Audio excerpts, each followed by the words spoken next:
and welcome to another episode of Chocobo Chasers. I am here with the Chocobros, Eric and Dash, and we are absolutely delighted to be joined in our newest episode by Earl T. Kim, who also does the voice acting and mocap work for the warrior monk Norio in one of our favorite games of the last 10 years, and arguably Eric's favorite game of all time, Ghost of Tsushima.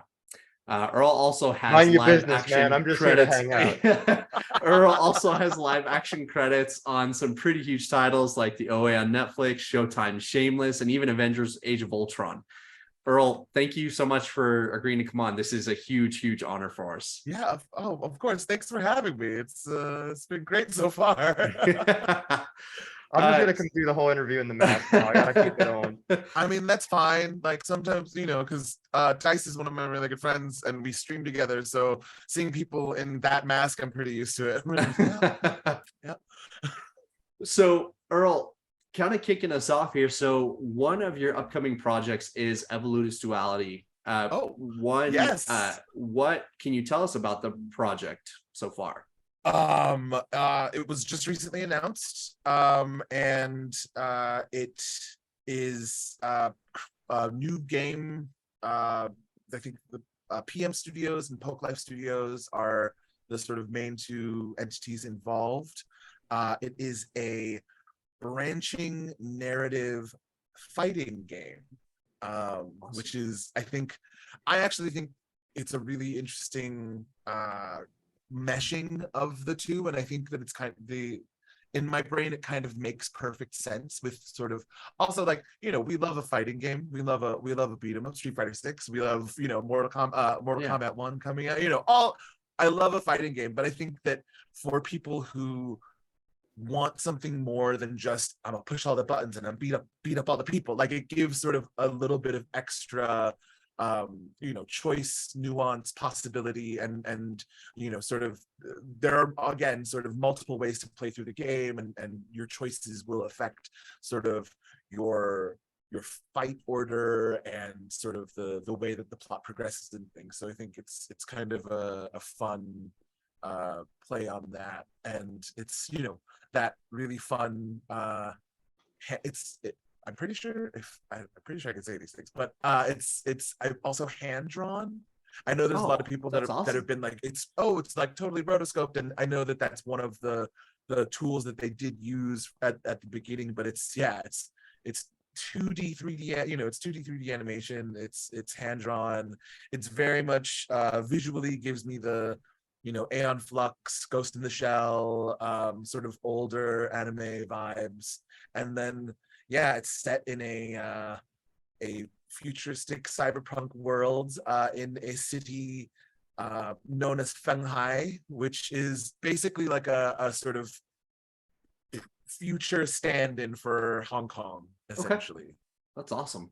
Yeah. And the game itself features an incredibly stacked cast. There's just so many like amazing people who are going to be in the game with you, and also reunites you with Ghost of Tsushima's Daisuke Tsuji, who you mentioned right before we actually started recording. So that seems like an amazing opportunity. Yeah, I mean, yes, it's fantastic. I talk to Dice a lot. We're really good friends. We also stream together on Twitch occasionally, so that's a whole nother thing and I just love getting to work with him and getting to sort of play and be creative and be involved in projects. In addition to Dice, Lauren Tom, who plays Lady Masako, also in the cast.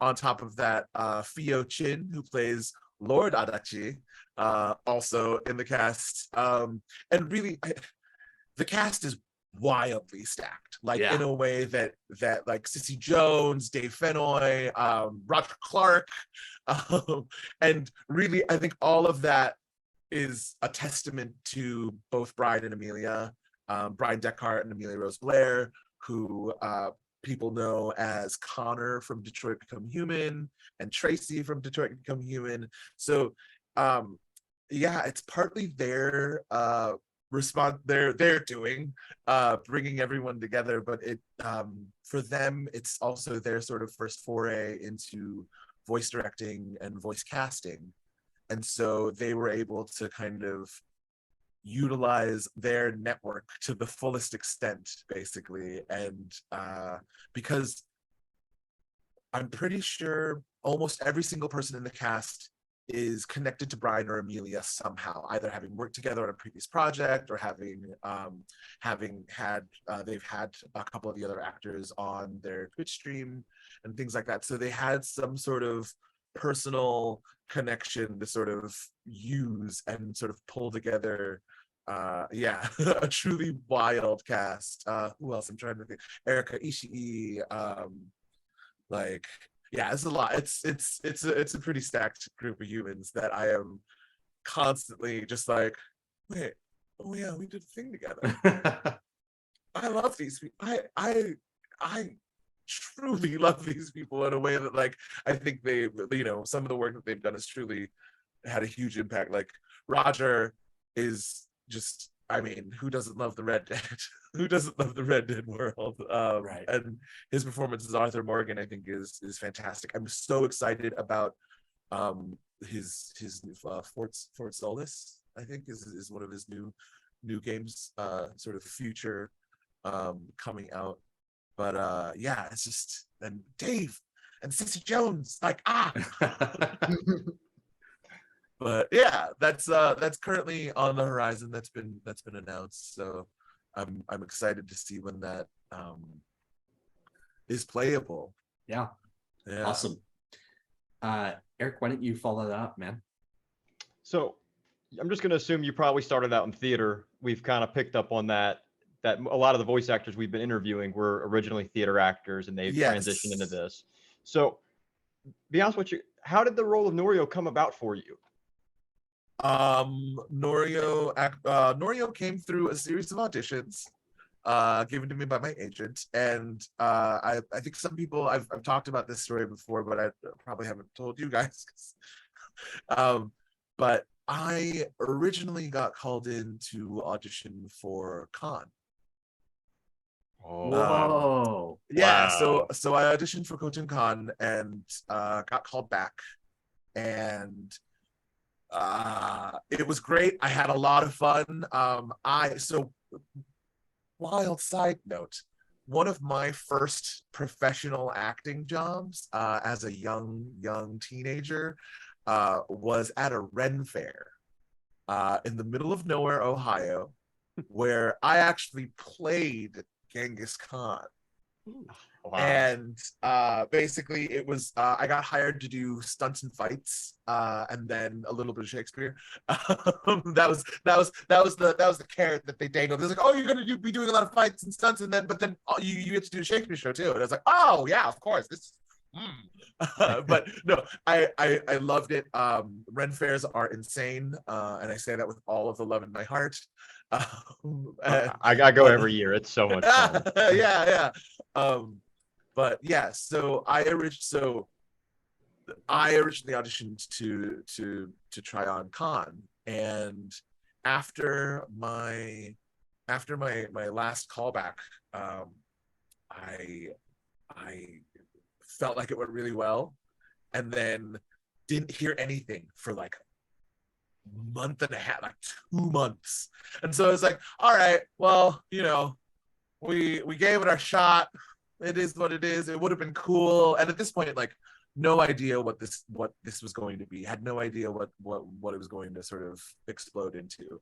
And then about like a month and a half, almost 2 months later, out of the blue, Ivy Eisenberg, the casting director, she called me.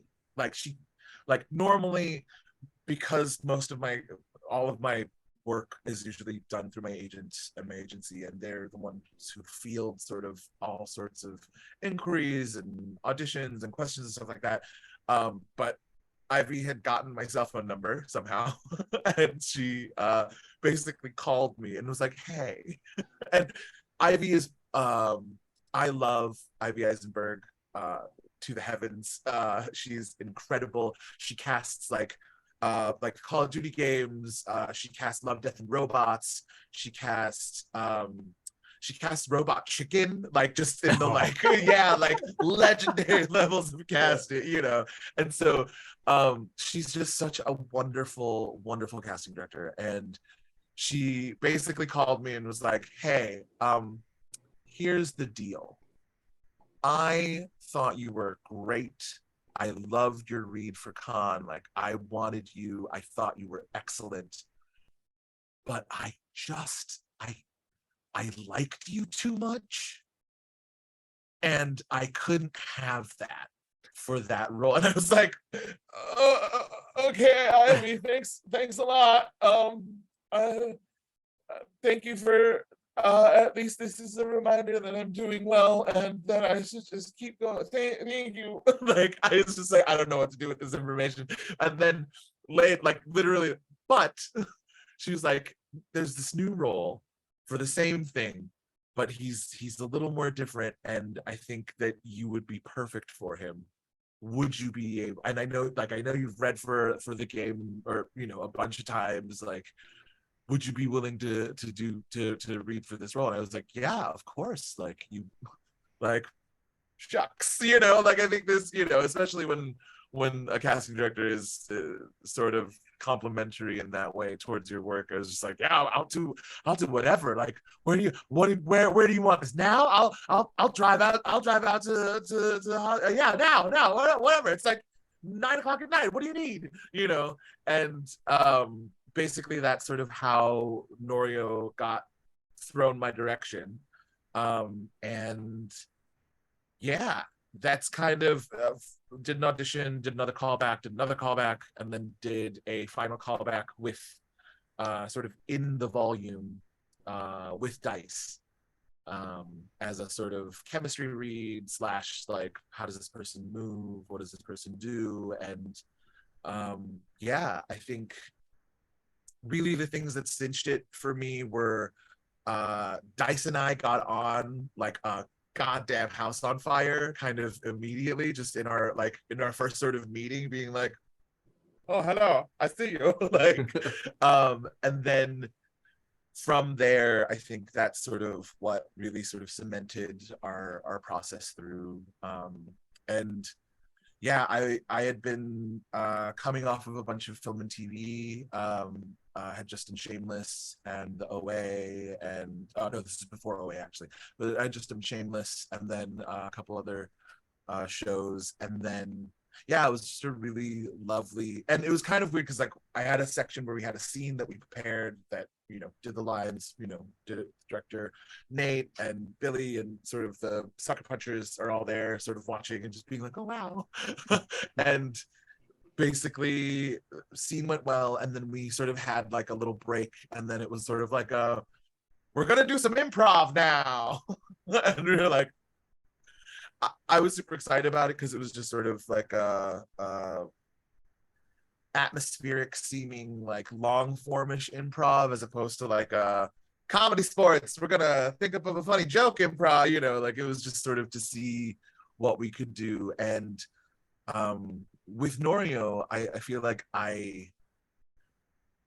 when I first got the character, I just felt a sort of strong kindred towards him and his story. And I have an older brother who I love dearly, who fortunately is still with us, and is but you know, it's kind of in that this is going to sound really bizarre, but my brother is like all of the stereotypes that you hear about firstborn Asian boy children, of like being really good at academics and like, you know, all the, like he was like straight A's. He's a lawyer. He's, you know, he originally was an engineer, you know, biomedical engineering and biochemical engineering and all, and he beat cancer. So he's sort of like he's kind of been this like a high pedestal. Like, yeah, it's a pretty weird and big pedestal where I'm like, well, I'm glad my parents got, you know, one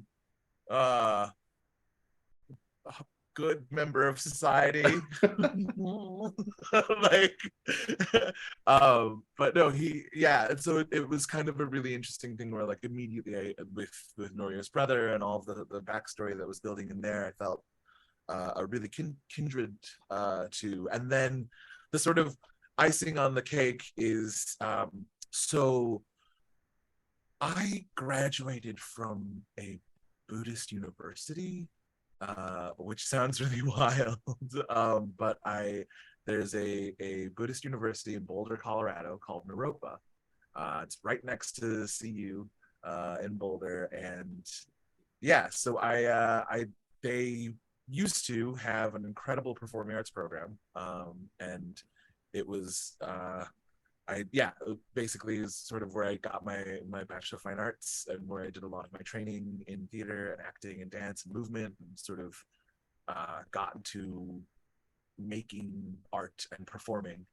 And so the sort of underlying level of sort of understanding Buddhist practice, because okay, weird thing about the university, pretty much like your basic sort of standard liberal arts college, but on top of that, you have to do a sort of mandatory 3 semesters of a contemplative practice. So you either have to do Aikido, you either have to do yoga, or you either have to do Tai Chi. And so those are the things that are presented to the student body, and you have to do 3 semesters of it just as part of your graduation requirements, which I think is really great. On top of that, like your first year, you have to do a contemplative practice seminar, basically learning about like what is spirit, what are you doing, why are we here, why did you choose to go to a Buddhist university? And then another semester of basically a meditation practicum where you just meditate and learn about meditation in sort of the lineage is a Tibetan Buddhist lineage, but it's the way that the university does it sort of tries to be as sort of secularized as possible, so it's not very like woo about the meditations, just like no, just concentrate on your breath. And so I feel like that sort of background that I had in my training sort of, I don't know, I felt very primed for when Norio was presented. I was like, okay, this feels like a role for me to lose, and otherwise like let's go get it. And yeah, I think it was a lot of it. I think I also just, again, I said before, like I have to thank Dice, because as a scene partner, as an improviser, and as a person who I literally just like meeting for the first time in a crazy room with a bunch of people watching us, like, you know, and we didn't do full suits or anything like that. We were just in sort of, you know, gym clothes, but just moving around and getting sweaty and being weird with it was pretty, yeah, that's pretty serendipitous, just as far as how well it could have gone. But yeah, that was sort of that's the that's the arc of getting to Norio. It's awesome. Dash, you want to follow that up, man? So your Twitter bio includes queer AF. So I wanted to get your thoughts on not just Asian representation in video games, but also LGBTQ plus representation also, and how far it's come and what it could still do better. Yeah, obviously. I mean, yeah, it could definitely be doing better. But I think it's interesting, sort of, especially with games that are coming out, I think post-pandemic, there seems to be a sort of greater awareness and focus around, inclusivity and representation in sort of all the different ways that can be, and I think that really it only makes these worlds, these digital virtual worlds, sort of more real and more fleshed out and more, sort of believable in ways, because I think, regardless of what people want to say or think, like, queer people exist. Like it's sorry, we can't all, be whatever image, whatever thought that people, a lot of, conservatives have about sort of what stories should be told and what stories shouldn't. But I think, it's been a real joy in seeing all of the sort of progress that's been happening about, with the various communities, but especially just in, like in Ghost, we knew about the Lady Masako little twists way early on that was sort of like, we're probably gonna make some people mad. Like it's probably gonna get a little like, some people are probably gonna get real kind of weird, and then some people are probably gonna get like real like, that didn't happen in Japan. It's just like, well, no, yeah, it definitely did. Like maybe not exactly, and maybe not recorded in the way that we have it, but like it just it exists. And I think yeah, the sort of nods and hints that at least in Ghost, like I think a lot of it is just reflective of the world that we're in, and as well as just the I think, on top of the fact that like, why not? I think that's often my question of like, what is being challenged, or what is being subverted by including stories from perspectives that are different from yours or different from the mainstream. And to that point, generally either stereotyped or misunderstood or given sort of a broad stroke. What is the harm that happens when you are able to humanize someone, or a person who comes from a marginalized community? I think that for me, that's kind of the work of that video games especially can sort of do for, I think, a subset of people that are generally perceived as being a little can be a little less tolerant, or a little more I just want to shoot some people, like let me just play my Call of Duties and do all my thing, like I think the more sort of the more breadth that we can build into what video gaming can be and is, and how it represents, I think is all for the better. Yeah, it's awesome. So you kind of touched on this, kind of what your road to Norio was like. It seems like a lot of artists shifted. So there was a lot of, at least from the people that we talked to, so prior to the pandemic, I think that there was a lot more focus on live action, and with the pandemic and the ability to kind of record remotely, I think that it's also shifted a lot of work to people who maybe wouldn't have maybe considered video games, or and video games is really just a part of it, animation, like, but voice acting just in general, I think has gotten a bigger emphasis. Is that kind of how it worked for you, like when the pandemic happened? Because obviously you have done live action projects as well. What was kind of your shift? Yeah, I think it was, I think pandemic really kind of accelerated the shift, if anything, or sort of made it so that, like, created sort of a lane where it was like, oh, this is still happening. this is still allowed. So here's a tidbit.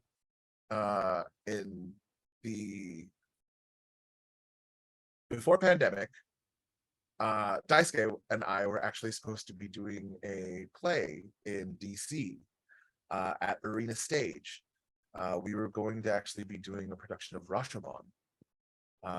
And that was going to be running basically, I think, from like March of 2020 till like June. It was going to be a big run.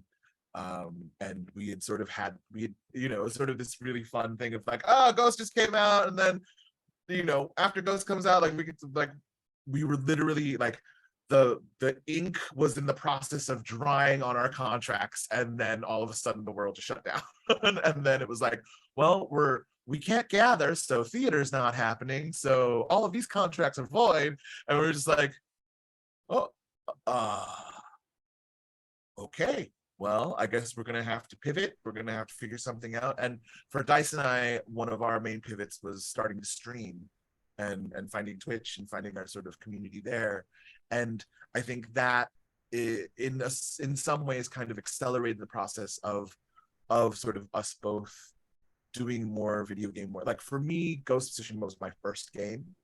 But for Dice, he had by that point he had done Prey, he had done Death Stranding, he had done a couple of other games, and so he was kind of used to like or understood sort of the flow. But then Ghost was a whole other being the lead, being the playable lead in a game was slightly more different than just being another character. So for him, it was kind of once pandemic hit, I think for him he was able to slot sort of into following that path because it was one of the only paths I think available for actors at the time, like that were still, I know this sounds kind of just a way for us to make a paycheck and pay our rent. Like it was like one of the only things that was like, oh, this actually we can still do that. You got to set up at home, like you got a relatively quiet room, and I think I really have to put big props out to all of the studios, at least the recording studios and audio studios in LA, because really I think when pandemic happened, there was maybe about a couple weeks where everything kind of paused for a second, but as soon as they were able to, with all of the sanitation, all of the airfill, like making sure that the studios being in person at a studio was a safe place to be. I think a lot of the studios put their time, money, and effort to make that happen. And so that kind of got up and running, even before things started to, even before we had a vaccine, there was still like a lot of studios were running at full sort of protocol of like,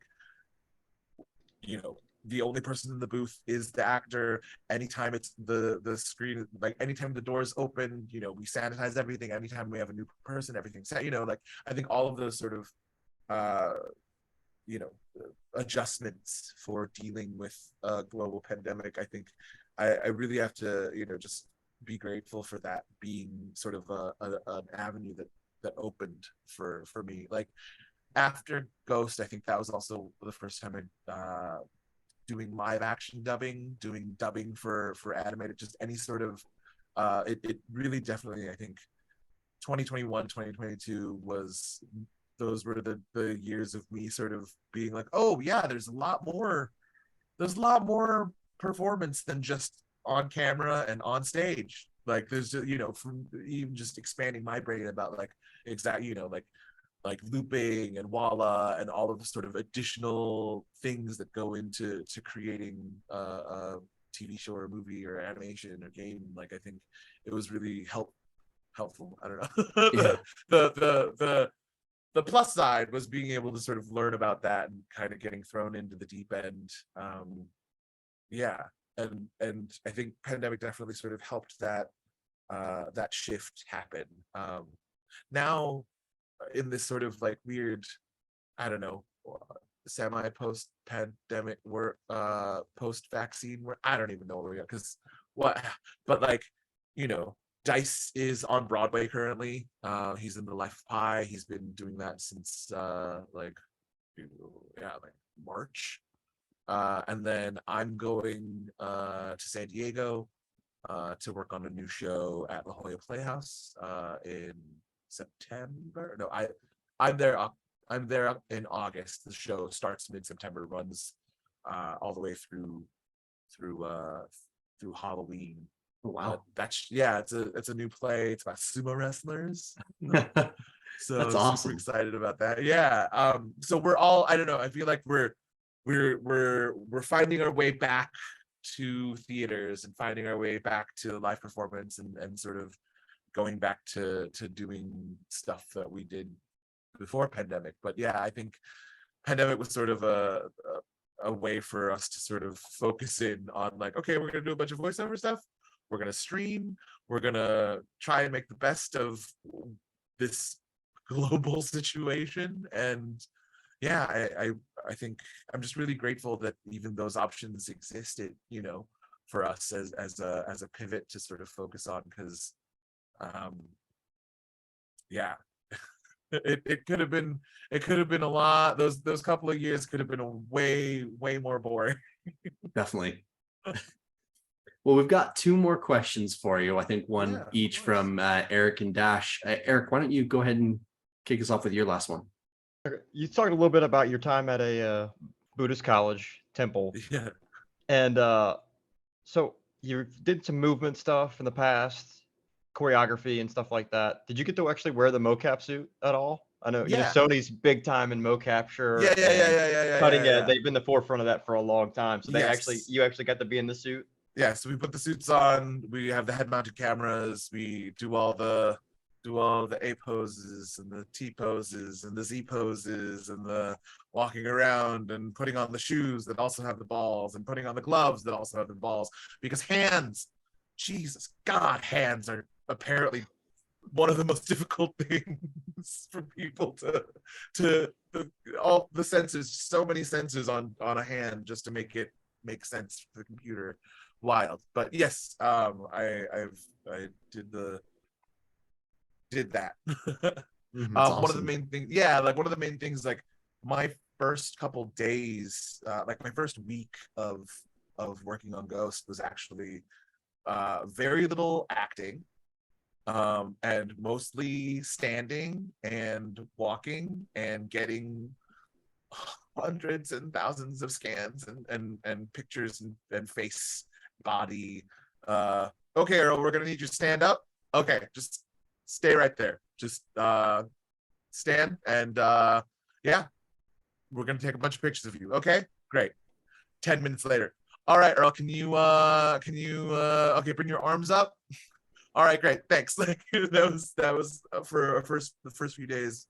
That was kind of largely what it was, and then eventually, with for the cutscenes and things, we were able to do scene work as people, and yeah, it's a really fascinating thing where the PCAP suits are like they look a little goofy, and they're very unflattering in every sort of aspect of, like, yes, every single curve, yes, every single thing, like, and then the sort of magic of what happens, I think, in the volume is that once everything's rolling and once everyone in the space is sort of firing on all cylinders, like it's entirely the imagination that gets to sort of run wild. And I think, I maybe other actors that you've talked to have talked about this, but it's so close to theater, like working in a performance capture volume as opposed to film and TV per se. And there's often a saying like, oh, it's theater in the body and it's film and TV in the face, and it is kind of that thing where I feel like you get to feel more a part of this sort of imagined digital world, just because everyone's also, the other people that are there are, it's not like you're the only one in a performance capture suit and sort of in this like skin tight with all the balls and sensors on it, and like everyone else is in full costume. It's not that. It's like everyone else is just as like doofy looking as you are, so you're just like, all right, let's use the collective power of the imagination to live this life, and I think that it's strangely feels like home in a lot of ways, like just in the, like, yeah, we're just collectively playing pretend so that we can tell this story. Yeah, It's awesome. Dash, you want to come in with our final question here? Yes. So I feel like it's safe to say that you were an avid gamer before you did Ghost of Tsushima, correct? So that had to be like, being a pretty big role in a major video game like Ghost. That had to be like a dream come true for you at that point. Absolutely, like truly, like and it wasn't until I think my last callback for Khan that it kind of clicked with sort of, oh, this might be really good, like this might be really big, like, oh god, and then I think that was part of the sadness of like, oh, I probably didn't get that role, and then sort of the redemption arc of like, oh, oh, but then there's this other role that's even better for you. But yeah, it's it's been on my like career bucket list, like dream things to, like of the like things on my list, like I've done Shakespeare at the Globe. I've performed Chekhov in Russia. Like like there's things that I've put on my like, as an artist, I think these will show that I've been fulfilled artistically and that I have done my purpose on Earth. And then being a character in a video game, I really don't think that I could have asked for a better like first role in a video game, and a better sort of first experience as well, because the team were so there was so much care, I think. And I think as gamers you can tell just sort of the amount of care that gets put in that game, that's been put into that game, even to the point where like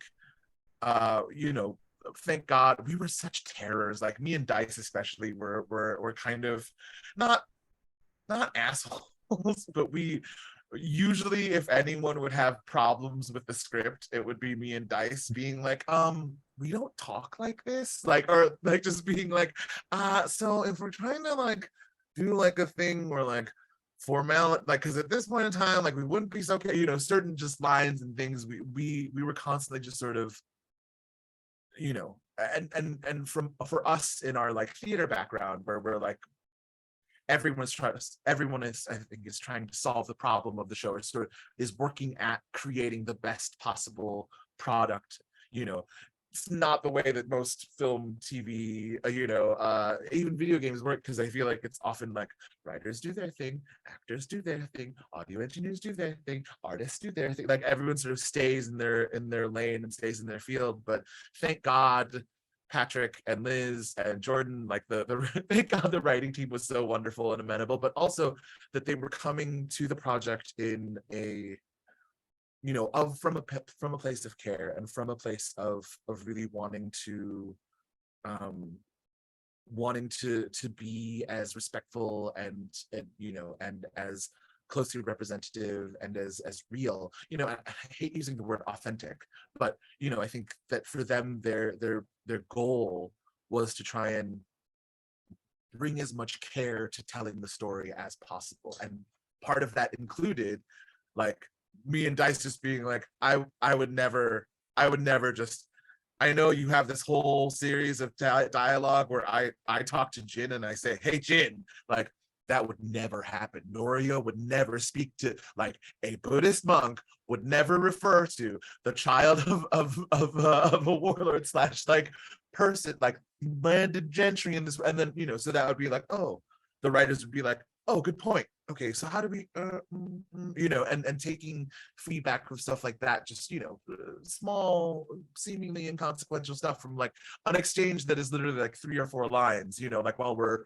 on our horses or while we're running together, like could easily have just been like, we don't have time, don't worry about it, we're just gonna just record it as it is, thank you, but they were like, oh, okay, we're going to take that note and we're going to apply it to all of the other things that we do, like put it into as we go forward. And I think that there was just so much, I'm just so grateful that there was so much care put in that process. And that sort of my first video game foray was collaborative, was sort of I feel like every member of the cast sort of in the primary group of voice actors was really given I don't know, just given that respect and that level of you're in on this project, not you're just someone doing a job, if that makes sense.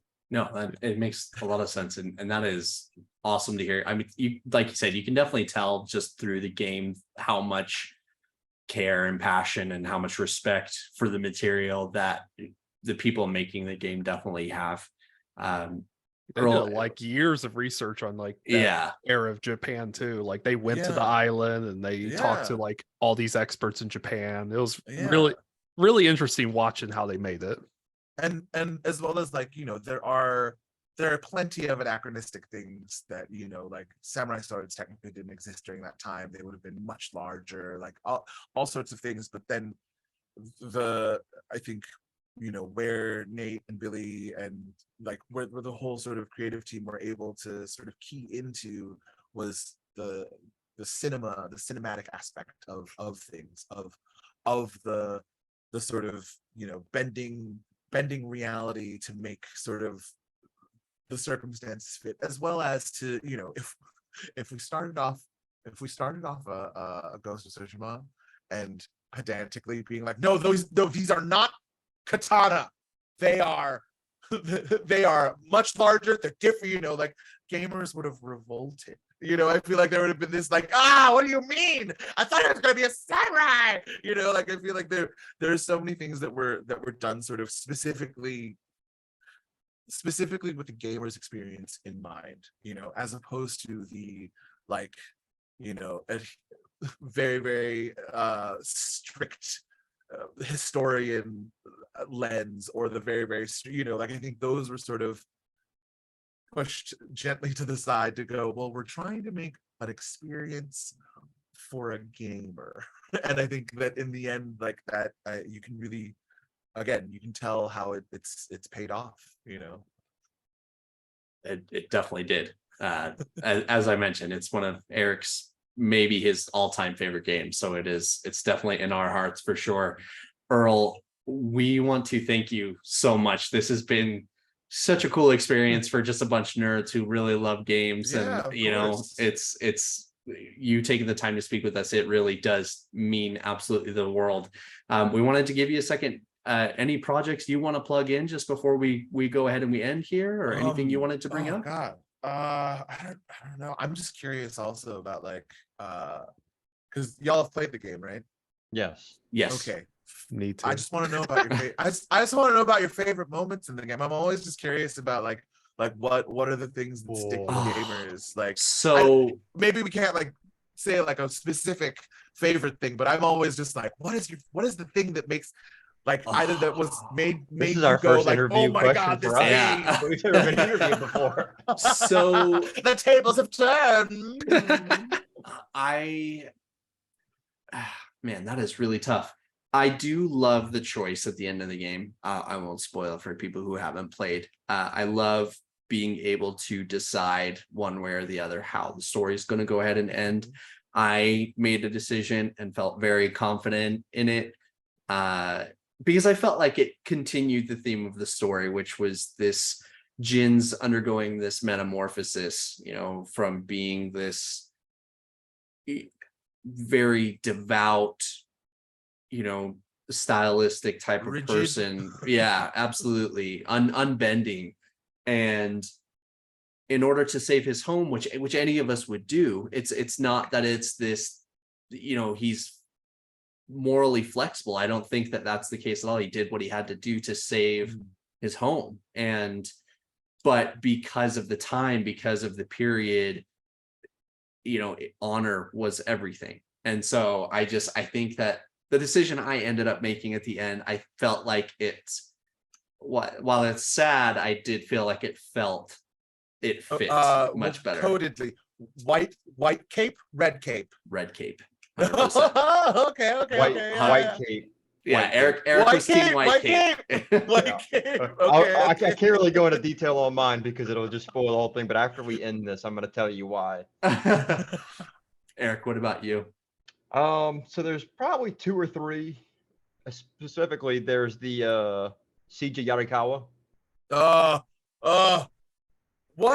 Just like I don't know if you could like make like awards for like missions for game, but like yeah. It's God tier. It's God tier. It really is. Just like unlocking the ghost dance, and then I think goes I through started the cutscene. screaming the first time. I was so hyped. Like we just like, oh yes, oh my god. Yes! I sat there for a second. I'm like, this is a weird cutscene. It wants me to hit the square button. Then all of a sudden, I finally did it. I was like, and the whole speech Jin gives after, where he's like, "Who killed these Mongols?" And they're like, "We did." Yeah. And you can kind of see it all turn. They're like, "We can fight back. We can win this." We did this. Yeah. Yeah, it's definitely a beautiful moment. That's awesome. Yeah, and then the one of the arguments between Shimura and Jin, where he's like, "You're controlled by your honor. You're a slave to your You honor." are a slave to it. Yes. That Such whole good exchange is really writing. good. It's, very, Yes, very it's good. fantastic. so badass. Oh my gosh, Yeah. it is just. Dash hasn't played it. We're like, I'm we're living like- vicariously through yeah, you guys right now. we are Okay, bullying okay. him through it Okay. basically right now. So it's gonna happen. Basically, it's been a really good year for games. So This is we're good It has motivation. it's been an incredible year for games. Oh my so- gosh. Are y'all I'm pretty much hopelessly addicted to Diablo 4. Oh yeah. I'm just We- waiting for the next I season finally right took now. a break. Yeah, I took a break. I didn't burn myself out before the first season came Yeah. out. I Had to haven't do. I haven't even touched Final Fantasy 16. I played the demo and I'm like, I oh. love it. I love this. It's gonna be great. I love this so much. But Oh yeah.